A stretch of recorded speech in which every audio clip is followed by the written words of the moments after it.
C'était un reportage signé Koné Nanorgo et Loulo Koulibaly.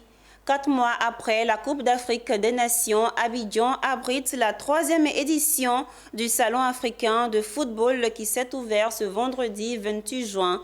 L'événement qui se déroulera sur 2 jours sera un cadre d'échange où seront abordées les questions économiques et les retombées du football africain. Nos reporters Amiko Robara et cette équipe ont assisté à la cérémonie d'ouverture.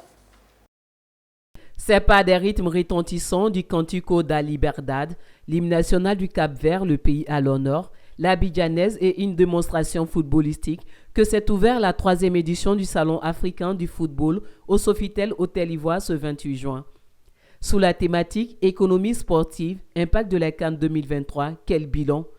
Cette édition met un point d'honneur sur l'économie autour de l'écosystème sportif et les retombées de la CAN 2023. Quand on parle de sport, les gens ne voient que la pratique du sport. Mais il y a tout ce qui peut faire vivre le sport. Il y a tous ces métiers. Il faut fabriquer des ballons, il faut fabriquer des filets, il faut fabriquer des poteaux. Je peux vous dire que par exemple, pour la CAN, pour les 24 terrains d'entraînement, nous avons eu quelques difficultés à trouver des poteaux qui soient conformes aux exigences de la CAF.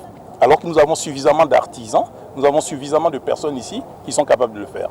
Donc, en parlant d'économie sportive, on voit tous les métiers qu'on peut faire, on voit toute l'industrie qui peut se créer autour, et c'est pour cela que nous avons accordé un intérêt particulier à ce 3e salon, et nous avons tenu à encourager le promoteur du salon. Aujourd'hui, la Côte d'Ivoire sort d'une CAN mondialement reconnue pour son organisation.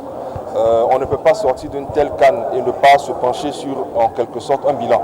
C'est pourquoi nous avons profité de ce salon quelques mois après la CAN pour poser la thématique de l'après-CAN, d'où l'impact que nous allons évaluer à travers les panels, à travers la contribution des uns et des autres. On attend aujourd'hui, au sortir de ce salon, un football africain mieux formé, des acteurs mieux formés, une saine appréciation aujourd'hui des enjeux du football au niveau international et aussi des autorités, un cadre structurel pour permettre aux gens de mieux comprendre les opportunités qu'il y a dans le football. Le salon, qui se tient sur 2 jours, sera meublé d'une panoplie d'activités que sont des expositions, des conférences et des panels thématiques sur entre autres l'immigration, la carrière de football, la digitalisation du sport.